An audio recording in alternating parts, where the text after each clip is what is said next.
Stocks of the day जानने के लिए Yatin good morning. I am assuming कि पीएफसी भी स्टॉक्स ऑफ द डे में शामिल होगा। बिल्कुल पीएफसी आरईसी दोनों ही स्टॉक्स ऑफ द डे में शामिल है। और क्योंकि आपने पीएफसी आरईसी का जिक्र किया है, समझ लेते हैं न्यूज़।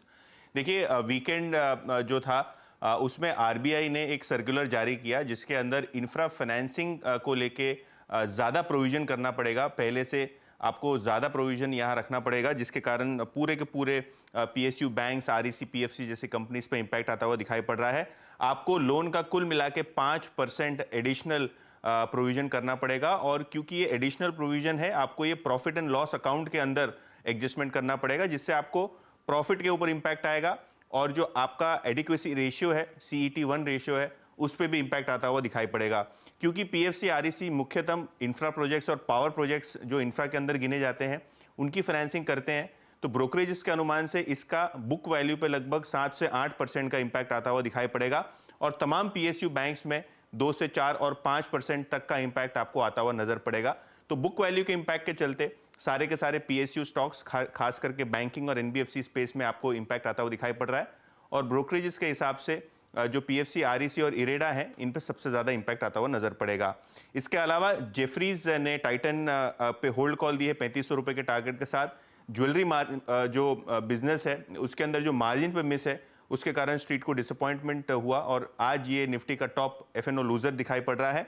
और Kotak Mahindra bank clearly Nifty का टॉप गेनर। और यहां आप देखेंगे तो नोमुरा, जेपी मॉर्गन जैसे बड़े ब्रोकरेजेस ने अपग्रेड किया है। In fact target most of the brokerages के 1900 से 2000 के रेंज में है और अच्छे रिजल्ट्स के बाद यहां अपग्रेड आता हुआ नजर पड़ रहा है ब्रोकरेज हाउसेस की तरफ से, जिसके बाद एक स्टॉक में 5% का गैप अप आप देख रहे हैं। ओके, बिल्कुल।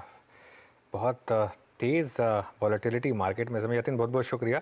हालांकि बैंक निफ्टी कोशिश कर रहा है कर्टसी कोटक महिंद्रा बैंक एक थोड़ा सा सपोर्ट की।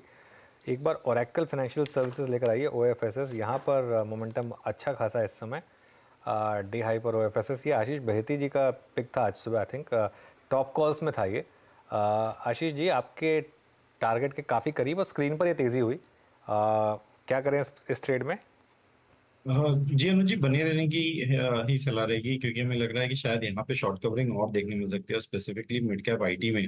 तो सिर्फ जो स्टॉप लॉस है उसे ट्रेल करके आप ऊपर ले आए, 7750 के करीब का बेसल रखे। और हमें लग रहा है कि इसमें 8000 और 8050 तक के लेवल्स देखने मिल सकते हैं।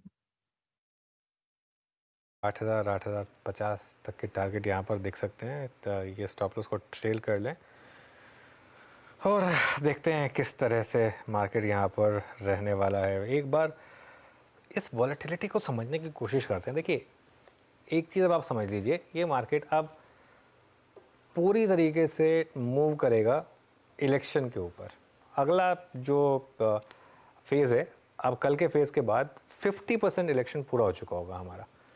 तो अब काफ़ी लोग बात करेंगे कि सट्टा बाज़ार में क्या नंबर चल रहा है, ओवरऑल क्या नंबर चल रहा है, कुछ लोगों के अपने खुद के एग्जिट पोल्स होते हैं वो क्या नंबर्स चल रहे हैं, उन सब पर बात होगी।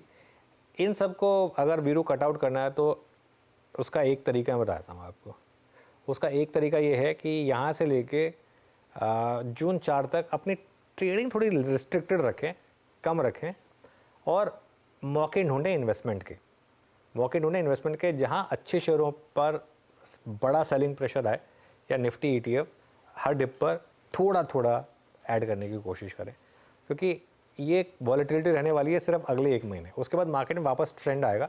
तो अगले 1 महीने थोड़ा सा मुझे लग रहा है कि ट्रेडिंग पोजीशंस को लाइट रखें, क्योंकि वरना दोनों साइड के स्टॉप लॉस ट्रेड होंगे। आज जैसे फॉर एग्जांपल, आज मेरे ख्याल से एक ट्रेडिंग में दोनों साइड लोगों का पैसा गया होगा। आज की जैसी ट्रेड में पैसा बनाना नेक्स्ट टू इम्पॉसिबल है।